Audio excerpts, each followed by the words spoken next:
Hi guys, ఈ రోజు మనం చూడబోయే సినిమా అందరి మనసులను ఆకట్టుకుంటుంది. ప్రతి ఒక్కరూ తప్పకుండా చూడాల్సిన సినిమా ఇది. ఒక సోల్జర్ శత్రు దేశానికి చిక్కుతాడు. అతనిలా చిక్కిన వారిని చాలా క్రూరమైన జైలుకు పంపుతారు. సాధారణంగా జైలు అంటే ఎలా ఉంటుంది?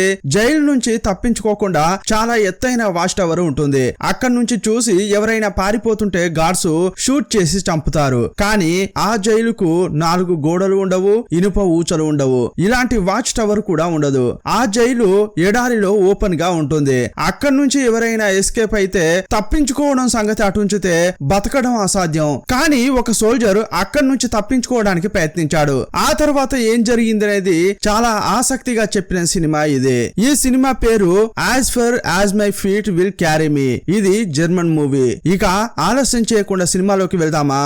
అంతకంటే ముందు వెల్కమ్ టు కళ్ళ ముందు కదిలే చిత్రాలు. సినిమా స్టార్టింగ్ లో ఆగస్టు 1944 బేయర్న్ అనే ప్రాంతం చూపించారు. క్లెమెన్ అనే పేరున్న ఒక జవాను రైల్వే స్టేషన్ లో తన కుటుంబానికి బాయ్ చెప్తున్నాడు.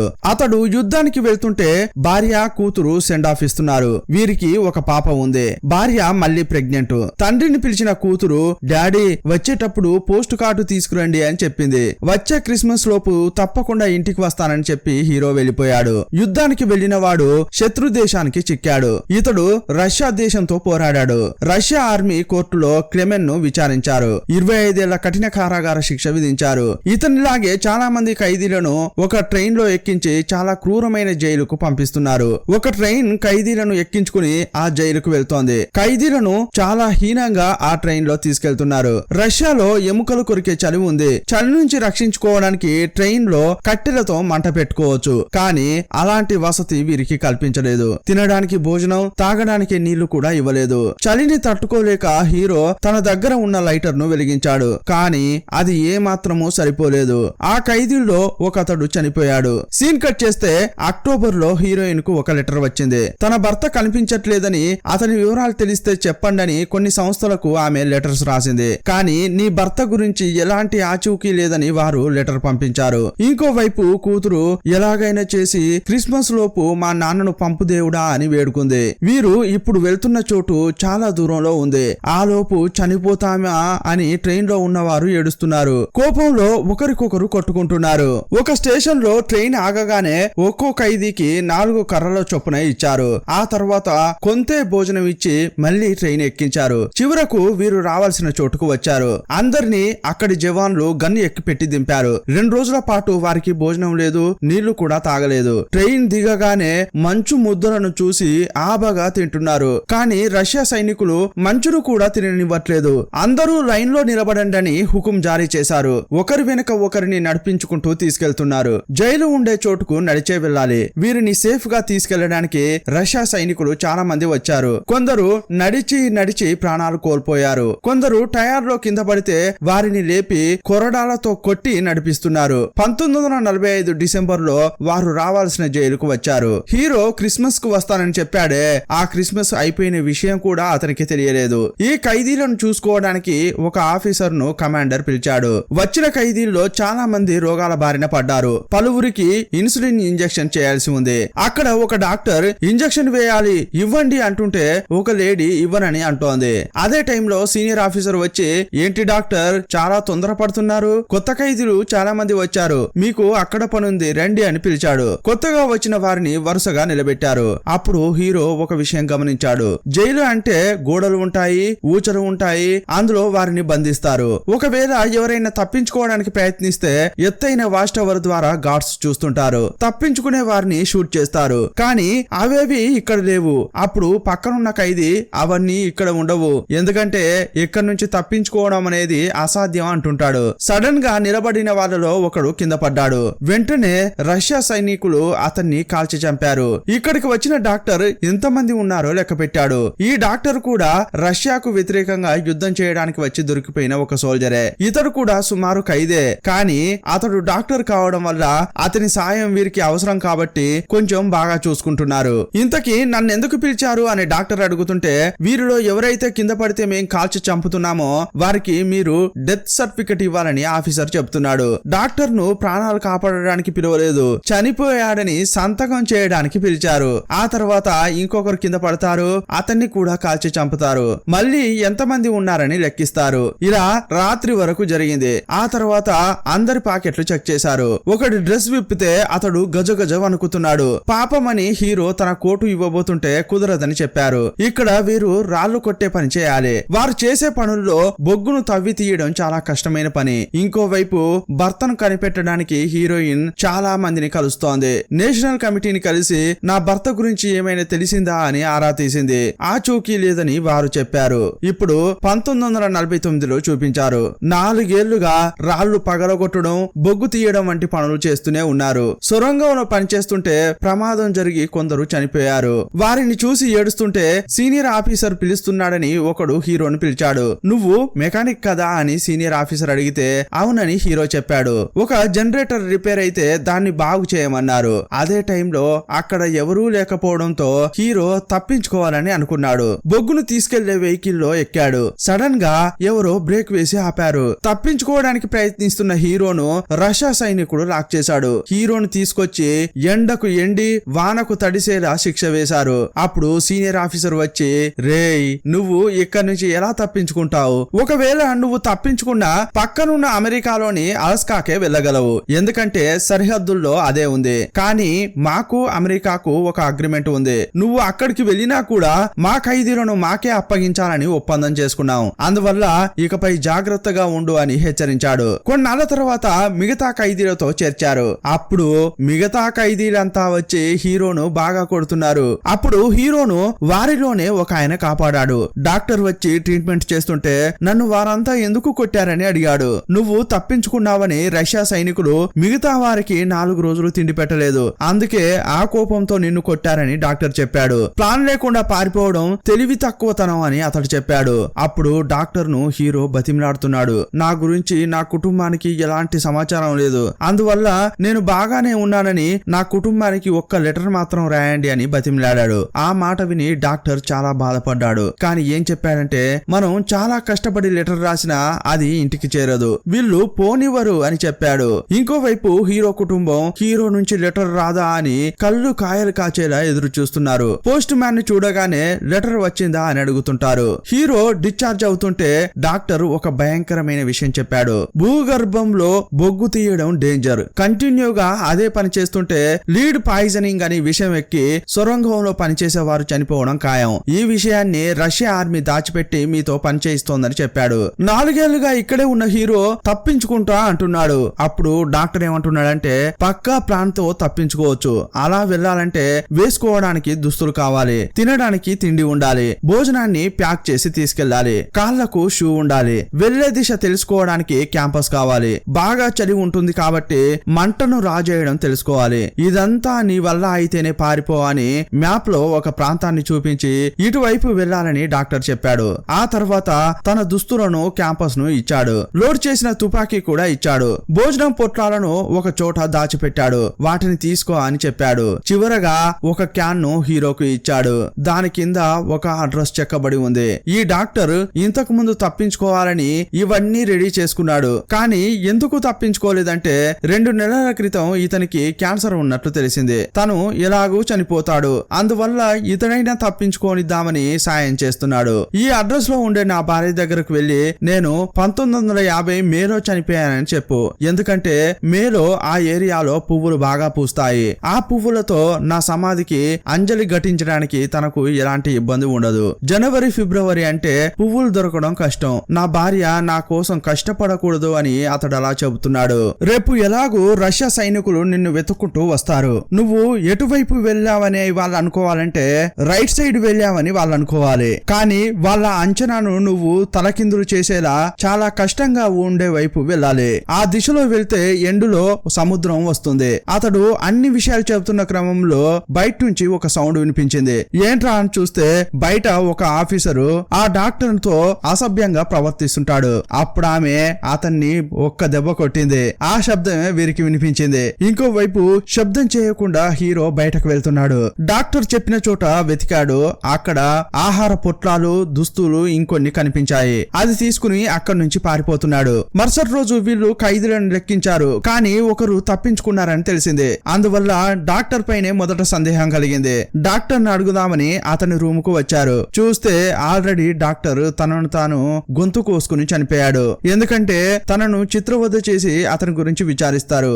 ఆ హింస కంటే ఇదే మేరని అనుకుని అతడు చనిపోయాడు. ఇంకోవైపు క్యాంపస్ సాయంతో హీరో తప్పించుకుంటున్నాడు. ఒకానొక సమయంలో కుక్కలు అరుస్తున్న శబ్దం అతనికి వినిపించింది. ఏంట్రా అని చూస్తే రష్యా సైనికులు కుక్కల బండిలో ఇతన్ని పట్టుకోవడానికి వస్తున్నారు. అయ్యయ్యో అని అతడు పరిగెత్తుతున్నాడు. చేతిలో ఉన్న మూటను కూడా కింద పడేశాడు. కుక్కలు దగ్గరగా వస్తున్నాయి. సడన్ గా అతడు కింద పడిపోయాడు. అవి దగ్గరకు వస్తుంటే ఇక అంతా అయిపోయింది అనుకున్నాడు. చూస్తే అదంతా అతని కళ.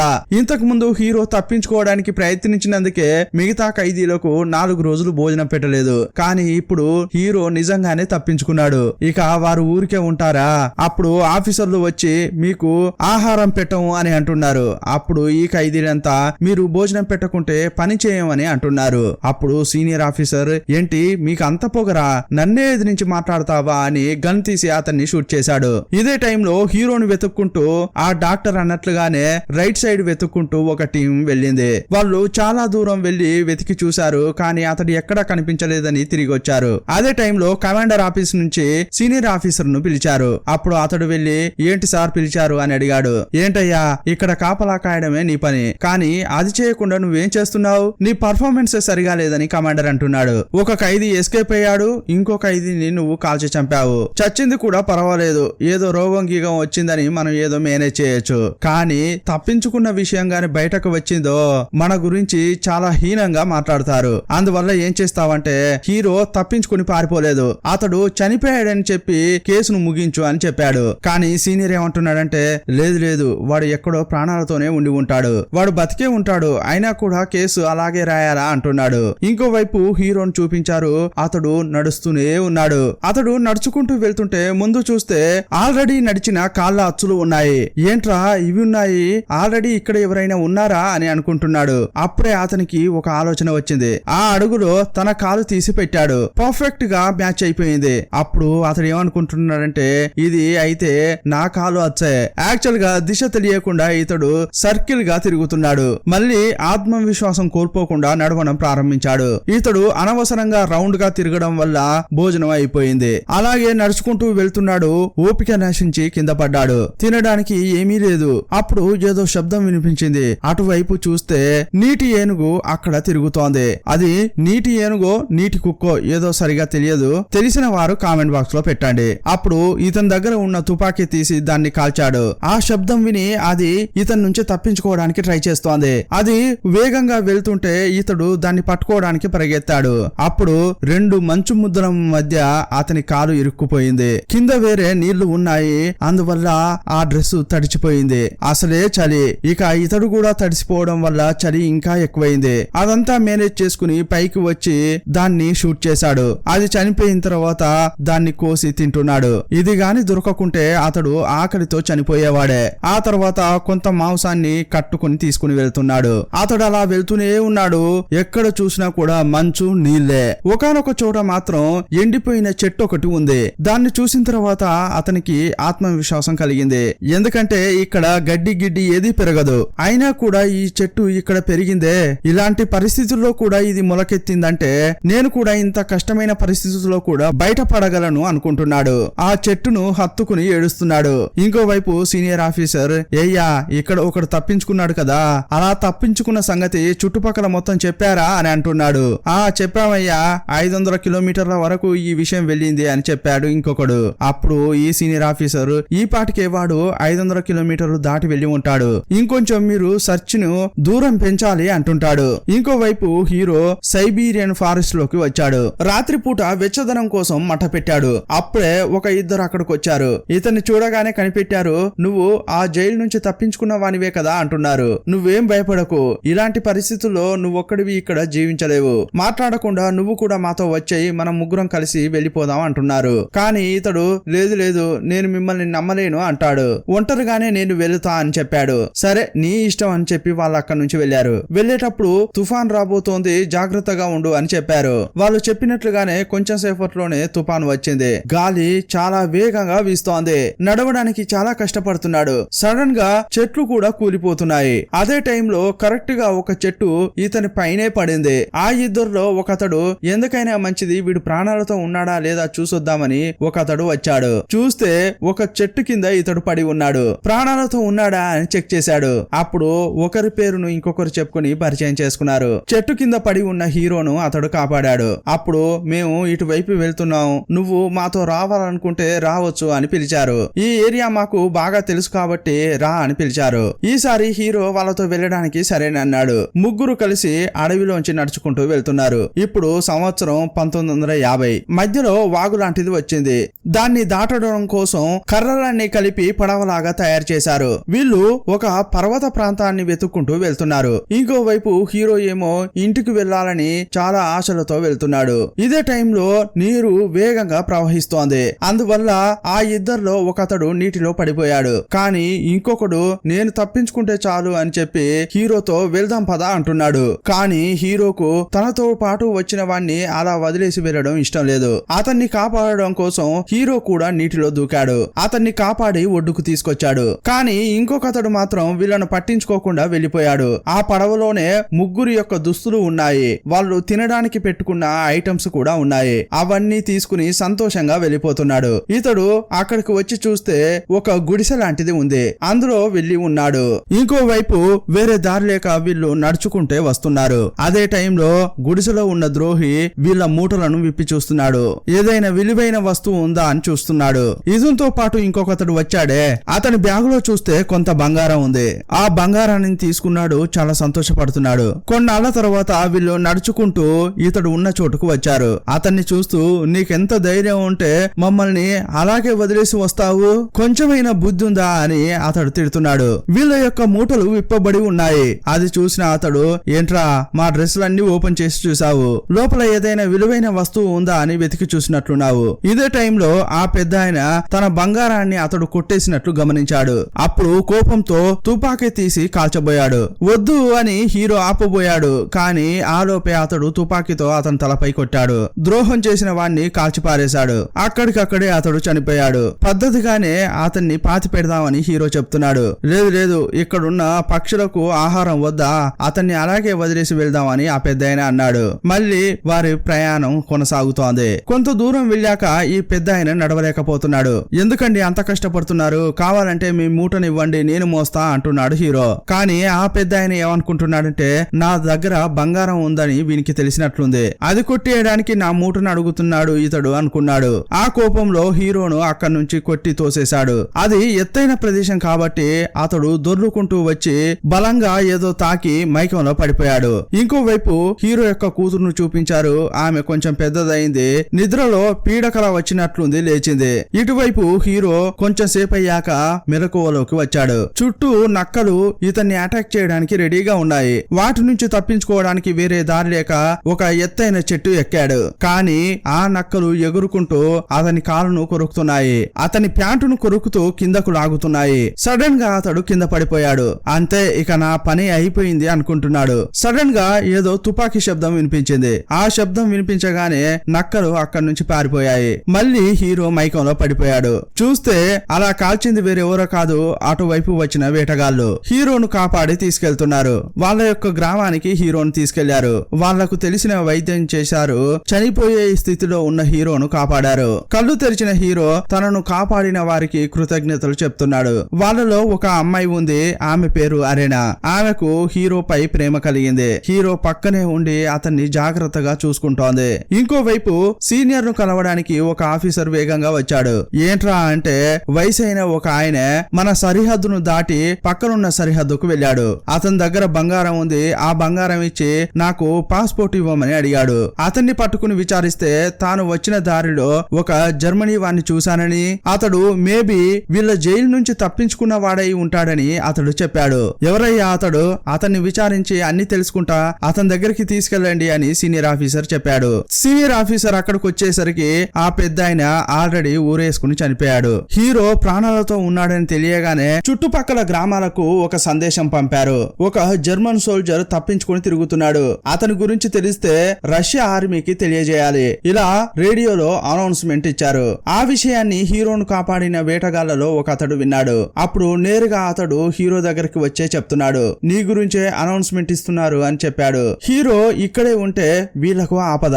ఒక శత్రువుకు మీరెందుకు షెల్టర్ ఇచ్చారని వీళ్ళని హింసిస్తారు. అందువల్ల భయపడిపోయిన హీరో నేను రేపే బయలుదేరతా అని చెప్పాడు. వెళ్లేటప్పుడు ఆ గ్రామస్తులు తమ వల్ల ఆయన సాయం చేస్తున్నారు. అతనికి కావలసినంత భోజనం ఇచ్చి పంపుతున్నారు. అతనితో పాటు ఒక కుక్కను కూడా ఇచ్చి పంపుతున్నారు. హీరోను లవ్ చేస్తుందే ఆ అమ్మాయి ఆ ఊరు సరిహద్దు వరకు హీరోను తీసుకెళ్లి వదులుతోంది. జాగ్రత్తగా వెళ్లి రండి అని చెప్పి బాధతో పంపిస్తోంది. అప్పుడు ఆ డాగ్ తో కలిసి హీరో తన పయనం సాగిస్తున్నాడు. ఇప్పుడు 1951 ఎండాకాలం. వాళ్ళు వెళ్తున్న క్రమంలో ముందు వెళ్లిన డాగు ఎందుకో అరుస్తోంది. ఎందుకు అది మురుగుతోంది అని వెనకే వెళ్లి ఇతడు చూస్తున్నాడు. అప్పుడు ఒకతడు తుపాకీ తీసి ఈ డాగ్ ను కాల్చాలని చూస్తున్నాడు. ఈ డాగు కరవడానికి వస్తుందేమో అని అతడు అనుకుంటున్నాడు. అప్పుడు హీరో ఆ డాగును చూసి రామ్మా అని పిలవగానే అతని వైపు వస్తోంది. అక్కడి నుంచి హీరో వెళ్లిపోదామని చూస్తే అతడు గన్ హీరోకు ఎక్కిపెట్టి ఏయ్ ఎక్కడికి వెళ్లాలని చూస్తున్నావు? హీరోని తీసుకెళ్లి లోకల్ పోలీస్ స్టేషన్ లో అప్పగించాడు. అప్పుడు హీరో తను బాలిస్టిక్ కు చెందిన పౌరుని అని చెప్పాడు. బాలిస్టిక్ అంటే వాళ్ళు గిరిజన రష్యన్లు. రష్యా వాళ్ళతో పోలిస్తే వారు కొంచెం డిఫరెంట్ గా ఉంటారు. చూడ్డానికి జర్మనీ వాళ్ళలాగే ఉన్నా కానీ వారు రష్యా పౌరులు. అందువల్ల హీరో తనను బాలిస్టిక్ అని చెప్పాడు. ఆ ఆఫీసర్ ఇది నమ్మలేదు. నువ్వేం చేస్తుంటావు అని అంటే మొదట కొండ ప్రాంతంలోనే ఉండేవాడిని, ఆ తర్వాత సిటీకి వచ్చి మెకానిక్ పని చేస్తున్నా అంటాడు. అప్పుడు ఆ ఆఫీసర్ ట్రైన్ కు ఒక బ్రేక్ ఆపరేటర్ కావాలి, పని చేస్తావా అని అడిగాడు. సరేనని హీరో ఒప్పుకున్నాడు. ఈ ట్రైన్ జర్మనీ వరకు వెళ్తుంది, ఇంటికి వెళ్ళొచ్చని హీరో సంతోషపడ్డాడు. ఈ ట్రైన్ నెక్స్ట్ స్టేషన్ లో ఆగుతుంది కదా, అక్కడ చూస్తే సీనియర్ ఆఫీసర్ ఇంకొంతమంది పోలీసులు ఉన్నారు. వాళ్ళని చూడగానే హీరో భయపడుతున్నాడు. అయ్యయ్యో దొరికిపోతానా అని అనుకుంటున్నాడు. స్టేషన్ లో ట్రైన్ ఆగగానే ఇతని పెట్టే వెనుకనే ఉంటుంది. అందువల్ల ఎవరికీ తెలియకుండా కుక్కతో పాటు దిగాడు. వాళ్ళు ఒక్కో పెట్టెను చెక్ చేస్తూ వస్తుంటే ఇతడు కొంత దూరం వెళ్లిపోయాడు. కానీ వాళ్ళలో ఒకతడు హీరోను చూశాడు. ఇక హీరోను వెంబడిస్తున్నారు. తప్పించుకోవడానికి హీరో ప్రయత్నిస్తుంటే ఒకానొక సమయంలో ఎదురుగా సీనియర్ ఆఫీసరే వచ్చి నిలబడ్డాడు. అప్పుడు కుక్క ఏం చేసిందంటే ఆ సీనియర్ ఆఫీసర్ పైకి ఎక్కి అతన్ని కరుస్తోంది. కుక్కతో ఆ ఆఫీసర్ పోరాడుతున్న క్రమంలో హీరో అక్కడి నుంచి తప్పించుకుంటున్నాడు. ఆ సీనియర్ ఆఫీసర్ అప్పుడు డాగును కాల్ చేశాడు. ఆ డాగు తన ప్రాణాలు ఇచ్చి మరీ హీరోను కాపాడింది. వాళ్ళ నుంచి తప్పించుకోవడానికి వేరే దారి లేక హీరో అటువైపు వెళ్తున్న ఒక ట్రైన్ పైకి ఎక్కాడు. ఎలాగోలా చేసి ఆ స్టేషన్ నుంచి తప్పించుకున్నాడు. ఆ తర్వాత ఒక వెహికల్ లో లిఫ్ట్ అడిగి ఒక గ్రామానికి వెళ్ళాడు. ఇంకోవైపు హీరో యొక్క కూతురును చూపించారు. ఆమె స్కూల్లో దేశభక్తి పాట పాడుతోంది. అప్పుడే తన నాన్న గుర్తుకు వచ్చి బాగా ఏడుస్తోంది. ఇదే టైంలో జర్మనీ వైపు ఒక వెహికల్ వెళ్తోంది. సరే నడుచుకుంటూ ఎంత దూరం వెళ్తాం అని ఆ బండిలోకి ఎక్కాడు హీరో. ఆ వెహికల్ వెళ్తున్న క్రమంలో సడన్ గా పంచర్ అయింది. స్పేర్ టైరు వెనుక ఉంటుంది కదా, మారుద్దామని ఓనరు ఆ బండిలోకి ఎక్కాడు. అందులో హీరో దాక్కుని ఉండడం చూసి అతడు షాక్ అయ్యాడు. అతడు హీరో తనను చంపడానికి వస్తున్నాడని చెప్పి అటాక్ చేస్తుంటే హీరో డిఫెన్స్ చేస్తుంటాడు. ఒకానొక సమయంలో అతడు డిఫెన్స్ చేస్తుంటే అది గట్టిగా తాకి అతడు అక్కడికక్కడే చనిపోయాడు. ఆ తర్వాత 1952 ఆగస్టు నెల ఆసియా ఖండంలోని సెంటర్ భాగానికి వచ్చాడు. ఒక సంత జరుగుతుంటే ఆ సంత మధ్యలోకి వచ్చాడు. అతనికి చాలా ఆకలేస్తోంది. ఆ సంతలో వంటలు గింటలు సూపర్ గా చేస్తున్నారు. అక్కడ ఇద్దరు అమ్మాయిలు బ్రెడ్ అమ్ముతున్నారు. హీరోను చూస్తే అతడు ఆకలితో ఉన్నాడని చెప్పి వాళ్ళు కొంత బ్రెడ్ ను ఇచ్చారు. ఆ బ్రెడ్ తీసుకుని హీరో ఆబగా తింటుంటాడు. తింటున్న క్రమంలో ఎదురుగా చూస్తే చర్చి ఉంది. సరే లోపలికి వెళ్దామని వెళ్ళాడు. అతడు లోపల ప్రే చేస్తుంటే అక్కడికి ఒక యూదుడు వచ్చాడు. ఆ యూదుడు ఏంటయ్యా మా ఇంటికి రా, నేను నిన్ను చూసుకుంటా అని చెప్పాడు. హీరో యొక్క పరిస్థితి చూసి సాయం చేస్తానంటాడు. అదే టైంలో హీరోను చూసిన ఇంకో పెద్ద ఆయన డైరెక్ట్ గా పోలీస్ స్టేషన్ కు వెళ్ళాడు. జర్మనీలో యూదులను చాలా దారుణంగా చంపుతారు. తన ఇద్దరు సహోదరులను జర్మనీలు వాళ్ళ దేశంలో కొట్టి చంపారని ఆ యూదుడు చెప్తున్నాడు. కానీ అందరూ జర్మనీలంతా చెడ్డవాళ్ళని నేను చెప్పను. నువ్వు ఈ రష్యా సరిహద్దును దాటి బయటకు వెళ్ళాలంటే నీకు పాస్పోర్ట్ అవసరం. బయటకు వెళ్ళడానికి ఎగ్జిట్ పర్మిట్ అవసరం ఉంటుంది. అందుకోసం నీకు ఒక మంచి పేరు కావాలి. ఎవరు సందేహపడని విధంగా ఒక మంచి పేరు చెప్పు చూద్దాం అంటాడు. అప్పుడు హీరో పీటర్ అన్నాడు. సరే అదే నీ పేరు అని పేరు పెట్టాడు. సరే వెళ్లి బాగా స్నానం చేయనగానే హీరో కూడా వెళ్ళాడు. ఇంకోవైపు సీనియర్ ఆఫీసర్ అతడు కూడా ఆసియా మధ్య భాగానికి వచ్చాడు. పోలీస్ స్టేషన్ కు ఒక అతడు వెళ్ళాడే, అతడు విషయం చెప్పడంతో ఇతడు ఇలా బయలుదేరాడు. ఆ తర్వాత ఆ యూదుడు హీరోను చూస్తూ నీకు పాస్పోర్ట్ రెడీ చేసే పని నేను చేస్తాను, నువ్వు నువ్వేం కంగారు పడకుండా ప్రశాంతంగా ఉండు అని చెప్పాడు. బయటకు వెళ్లిన అతడు తిరిగి ఇంటికి వచ్చి చూస్తే హీరో ఇంట్లో లేడు. ఏంట్రా మనిషే లేడు, ఒకవేళ చర్చికి వెళ్ళాడేమో అని అక్కడికి వెళ్ళాడు. అక్కడే హీరో ఉన్నాడు. హీరోని చూడగానే సంతోషంగా వెళ్లి, ఇదిగో నీకు పాస్పోర్ట్ రెడీ చేశాను, నీకు కావాల్సినవన్నీ రెడీ చేసి ఇచ్చా అని యూదుడిస్తున్నాడు. ఎవరైనా ప్రశ్నిస్తే ఏం కథ చెప్పాలో తెలుసు కదా అంటాడు. నువ్వు ఇదే చెప్పాలి అని అతనికి ట్రైనింగ్ కూడా ఇచ్చాడు. పీటర్ అని పేరు పెట్టుకున్నావు కదా, నువ్వు వీళ్ళ స్లాంగ్ లోనే మాట్లాడాలి. ఆ తర్వాత డేట్ ఆఫ్ బర్త్ అవి ఇవి అని అన్ని కరెక్ట్ గా గుర్తు పెట్టుకో అని చెప్పాడు. ఇక్కడ నుంచి చివరగా ఒక బండి వెళ్తుంది, అందులో త్వరగా వెళ్ళు అని చెప్పాడు. హీరో కూడా థ్యాంక్స్ చెప్పి బయలుదేరాడు. పాస్పోర్ట్ ఎగ్జిట్ అవి ఇవి అని అన్ని ఇచ్చాడు. అదంతా అతడు చెక్ చేస్తుంటే అక్కడ ఒక పోస్ట్ కార్డు ఉండడం హీరో గమనించాడు.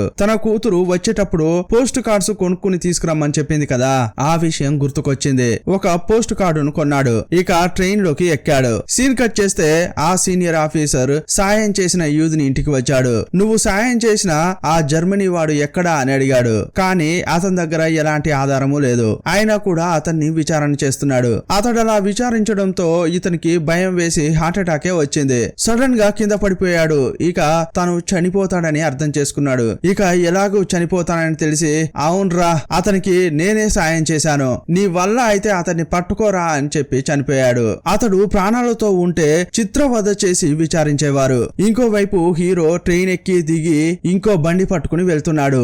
జర్మనీ వైపు ఉన్న రోడ్డుకు వెళ్తుంటే రోడ్డును బ్లాక్ చేసి ఉంది. ఇకపై ఇటువైపు బండి వెళ్ళదు అని ఆఫీసర్స్ చెప్తున్నారు. ఇక నడుచుకుంటూ వెళ్దామని దిగి హీరో నడుస్తున్నాడు. ఇప్పుడు అతడు రష్యా యొక్క సరిహద్దుకు వచ్చాడు. ఇటువైపు రష్యా అంటే అటువైపు ఇరాన్ దేశం ఉంది. సరిహద్దుకు వెళ్లి తన దగ్గర ఉన్న పాస్పోర్ట్ చూపిస్తున్నాడు హీరో. ఆ చెకింగ్ కూడా అయిపోయిన తర్వాత క్రాస్ చేయండి అని హీరోను అలౌ చేశారు. రష్యాకు ఇరాన్ దేశానికి మధ్య ఒక బ్రిడ్జి ఉంటుంది. ఆ బ్రిడ్జిని హీరో నెమ్మదిగా దాటుతున్నాడు. అయ్యా తప్పించుకున్నాడ్రా, ఇక స్వేచ్ఛా వాయువులు పీల్చొచ్చు అనుకుంటున్నాడు. సంతోషంగా వెళ్తుంటే ఇక విధి ఆడుతున్న వింత నాటకం చూడండి.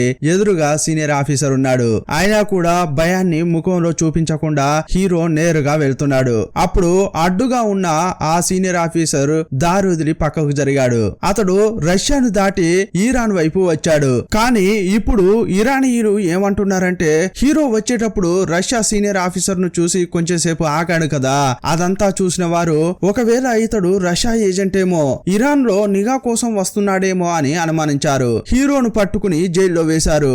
అప్పుడు ఆ అధికారులను చూస్తూ, సార్ మీరు నన్ను తప్పుగా అర్థం చేసుకున్నారు, నన్ను రష్యా జైల్లో పెట్టారు, అక్కడి నుంచి తప్పించుకుని నకిలీ పాస్పోర్ట్ తో ఇక్కడికి వచ్చాను, నేను జర్మనీకి చెందిన వాణ్ణి అని చెప్పాడు. అప్పట్లో జర్మనీకి ఇరాన్ కు ఎలాంటి గొడవ లేదు, అందుకే ఓపెన్ గా చెప్పాడు. కానీ హీరో మాటను ఎవరూ నమ్మలేదు. 1952లో హీరో చెప్పిన మాటలన్నీ అక్కడున్న వారందరికీ తెలిసిందే. ఇతని గురించి చాలా మంది చర్చించుకున్నారు. ఒకవేళ ఇతడు చెప్పేది నిజమై ఉంటుందేమో అనుకున్నారు. హీరో లాంటి స్టోరీనే వాళ్ళు ఆల్రెడీ విన్నారు. ఇంకోవైపు హీరోయిన్, ఆమె కూతురు హీరోని వెతికే పనిని కంటిన్యూ చేస్తున్నారు. హీరోయిన్ పెద్ద పెద్ద ఆఫీసర్ల దగ్గరికి వెళ్లి నా భర్త దొరుకుతాడా అని విచారించింది. ఆ విషయం ఆ నోట ఈ నోట వీరి చెవిన కూడా పడింది. ఎందుకైనా మంచిది ఆ కుటుంబంలో ఎవరైనా ఒకరిని పిలిచి విచారిద్దామని అనుకున్నారు. అందువల్ల ఆ కుటుంబంలోని అంకుల్ ను పిలిచారు. అప్పుడు హీరోను తీసుకొచ్చి చూపిస్తున్నారు. ఇతడే మీ బంధువా, అతడు చెప్పేదంతా నిజమేనా అని అడుగుతున్నారు. అప్పుడు ఆ అంకుల్ హీరోను వచ్చి చూస్తున్నాడు. ఆ అంకుల్ ను చూసి హీరో చాలా సంతోషపడుతున్నాడు. కానీ ఆ అంకుల్ హీరోను గుర్తుపట్టలేకపోతున్నాడు. ఎందుకంటే ఏళ్లు గడిచాయి కదా. ఇప్పుడు నిజమైన హీరో ఇతడేనా అనేది కనిపెట్టాలి. ఆ అంకుల్ చాలా ప్రిపరేషన్ తోనే వచ్చాడు. అప్పుడు హీరోను టెస్ట్ చేస్తున్నాడు. ఒక ఆల్బమ్ లో చాలా మంది జర్మనీ జవాన్ల ఫోటోలు ఉన్నాయి. అందులో నిన్ను కనిపెట్టు అన్నారు. మొత్తం చెక్ చేసిన హీరో తను చిన్న వయసులో జర్మనీ డ్రెస్ లో ఉన్న ఫోటోను కరెక్ట్ గా గుర్తుపట్టాడు. 1935లో అతడు తీసుకున్న ఫోటో అది. ఇప్పుడు 1952. మా అమ్మకు బర్త్డే గిఫ్ట్ గా 1935లో ఇచ్చానని హీరో చెప్పాడు. ఆ ఫోటోను తిప్పి చూస్తే అచ్చం అలాగే రాసి ఉంది. ఆ తర్వాత ఆ అంకుల్ హీరోను హత్తుకున్నాడు. ఇద్దరు బాగా ఏడ్చారు. చివరకు తన ఇంటికి వచ్చి హీరో నిలబడ్డాడు. సడన్ గా లోపలకు వెళ్లకుండా లోపల ఏం జరుగుతుందోనని కిటికీ గుండా చూశాడు. తను వెళ్లేటప్పుడు కడుపులో ఉన్న బిడ్డ ఇప్పుడు పెరిగి పెద్దయ్యాడు. ఇంకోవైపు తన కూతురు టీనేజ్ కు వచ్చింది. ఆ ఇద్దరిని చూసి సంతోషపడ్డాడు. క్రిస్మస్ కోసం కుటుంబం అంతా చర్చికి వెళ్తోంది. ఇదంతా దాచుకునే చూస్తున్నాడు. చర్చిలో మాత విగ్రహాన్ని చాలా దీనంగా కూతురు కూతురు చూస్తోంది. మా నాన్నను ఎప్పుడు నాకు చూపిస్తావు అని మనసులో అనుకుంటోంది. అదే టైంలో వెనక వైపు తన వారెవరో తనను చూస్తున్నట్లు ఆ పాప ఫీల్ అయింది. తప్పున తిరిగి చూస్తే అక్కడ ఒకరు నిలబడ్డారు. అతడు పక్కగా వస్తున్నాడు. తీక్షణంగా అతని ముఖాన్ని చూస్తే అతడే తన తండ్రి. పరుగెత్తుకుంటూ వెళ్లి తన చేతులతో తండ్రిని బంధించింది. ఆ తర్వాత భార్య చూసింది. ఆమె కూడా కళ్ళ నుంచి నీరు కారుతుంటే ఒక్కో అడుగు వేస్తూ భర్త వైపు వచ్చింది. అతని ముఖాన్ని తాకింది. ఇద్దరి కళ్ళ నుంచి నీరు జలజల రాలుతోంది. అవన్నీ ఆనంద బాష్పాలే. ఒకరినొకరు ప్రేమగా హత్తుకుంటుంటే ఈ సినిమాను ముగించారు. ఇది రియల్ స్టోరీ. నిజంగా జరిగిన సంఘటనపై మొదట పుస్తకం రాశారు. ఆ తర్వాత సినిమాగా తీశారు. ఈ సినిమా ఎలా ఉందో మీ అభిప్రాయాన్ని కామెంట్ బాక్స్ లో రాయండి. మరో సినిమాతో మళ్ళీ కలుసుకుందాం. అప్పటి వరకు బాయ్ బాయ్.